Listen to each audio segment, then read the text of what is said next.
এই ব্যক্তিটিকে দেখুন, ইনি হলেন একটি ভালো উদাহরণ। নিজের ঘর ভাড়া দেওয়ার পয়সাটুকুও ছিল না, নিজের বন্ধুর বাড়িতে থাকতে শুরু করে। লোকেরা ওনার খাবার বানানো ছাড়া চেনা পরিচিতরাও এনার সাহায্য করতো না। তাছাড়া সবাই বলতো অভিনেতা হতে যাবে কিন্তু খালি হাতে ফিরে আসবে। এনার মুখ দেখেই অনেকে অনেকবার মানা করে দিয়েছেন। একসময় সবাই উপহাসই করেছিল। আজ ভালো অ্যাক্টার্স রূপে মনে করা হয়। 2012-তে বেস্ট অ্যাক্টার্সের অ্যাওয়ার্ড জিতেছিলেন। Yes, I am talking about one and only Nawazuddin Siddiqui.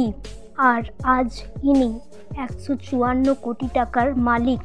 কারো কথা শুনে উত্তর দেবে না। যারা বলে করতে পারবি না, হবে না তোর দ্বারা, তাদেরকে কাজে করিয়ে দেখিয়ে দাও, মুখে নয়। যদি তোমাদের ভিডিওটা একটুও ভালো লাগে